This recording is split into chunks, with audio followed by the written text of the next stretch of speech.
Yeah, this is nice. A recently published article claims that there are 6 simple strategies you can use to crush the CFA exams, but they're mostly wrong. This questionable article was circulating around Reddit, so we should address these strategies. The first tip is to pace yourself, which the article says will ensure that you comprehensively understand all of the material. And while I agree with the sentiment here, the only actionable advice that they give in step 1 is actually bad advice. The author says to start studying for the exams as soon as possible, and there are a few problems with that. Assuming most candidates register for each CFA exam about 9 months out, starting right away would just result in too much loss of information by exam day. It's just not feasible to effectively remember things that you learned 9 months prior. My general recommendation is to start studying about 6 months in advance of the level 1 exam, assuming you're studying 3 hours a day or about 20 hours a week. And I would say maybe even up to 7 months in advance of the level 2 or level 3 exams. Now, some charter holders will argue that even those 6 and 7 month windows are just too long. So if 6 or 7 months were too long, obviously studying as soon as possible would just not be an effective method. The article concludes tip 1 by saying to save the last few weeks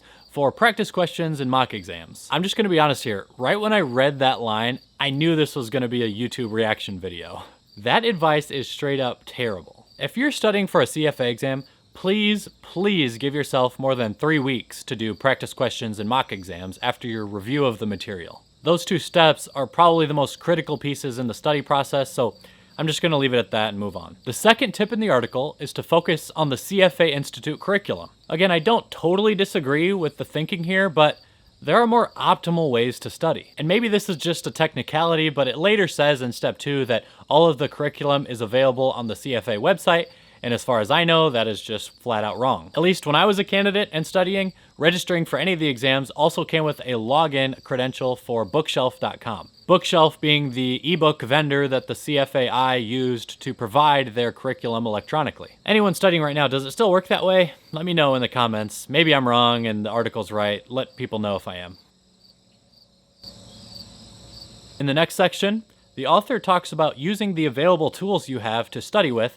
And actually, this is where one of the 2 pieces of okay advice throughout this article is presented. They mention to use little memory tricks while studying to help improve your ability to retain information. And I think that's actually a great idea when done effectively. However, then it says not to make the mistake of buying expensive CFA study materials. And I know that third-party test prep material is not necessary to pass any of the CFA exams. They can be very helpful, and just about every person that I've ever talked to who paid for additional study materials felt that those dollars spent were well worth it. Check out my Patreon page if you want to hire me as your personal CFA study coach. The 4th tip in the article is to know the exam format, and while that sounds okay, the way they present it is again flat out wrong. The author says that the first session is 3 hours long, followed by a 1-hour lunch break, and then a 1-hour recheck-in period, and then another 3-hour session. For any of you newer candidates going, what the heck are they talking about? This is actually how the exams were structured 4 years ago before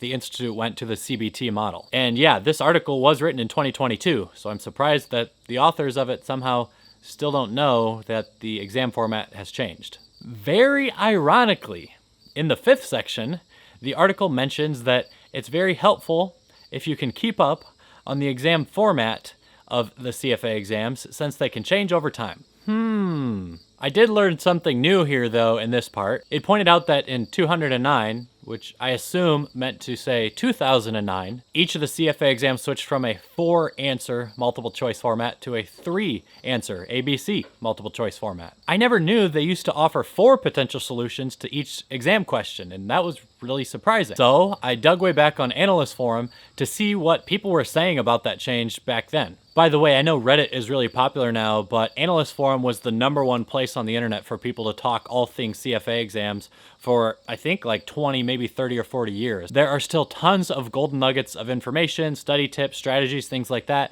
on Analyst Forum in some old threads that are all still available. I would encourage you to check that out as a potential extra resource in your preparation. Once I got onto Analyst Forum, I was pleased to see that there were several old posts about this change from late 2008, early 2009. Going to 3 potential answer options was very controversial at the time, and I can understand why. So then I started to look around around for some reasoning that the CFAI may have offered back then about why they made this switch. There were no press releases from the Institute, at least that I could find, describing why they had made the switch. So I do give them some props for being more transparent nowadays when they discuss changes that are happening to the exams. If you see any media releases from the Institute back then about why they made this switch, drop them in the comments down below, give me a link or something, I want to check it out. On to the last tip mentioned in this article is where we find the second good piece of advice that it shares. The tip is very simply to get enough sleep the night before your exam. And again, I cannot emphasize this one enough.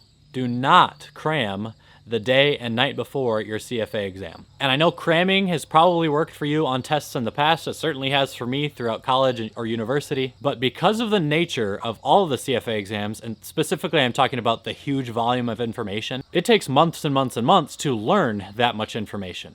And so spending one extra night studying a bunch of stuff is not going to make that much of a percentage difference in the amount of content you can cover relative to what you should have already been covering in the prior months. Like even if you hadn't studied all that much, let's say you're at 200 hours and you pull an all-nighter to study another 12, you're only covering another potentially 5% of the content of that exam. Now, if you get a great night's rest, your brain is going to be like 30% more efficient at remembering old information. You see where I'm going with this. The math just doesn't line up. Sleep is a lot more valuable than a little bit more studying, so sleep well. I know I end a lot of the videos with little jokes, but for this one, I think I'm gonna do, if anyone can guess where I'm at in the world right now, I'll tell you if you're right or wrong.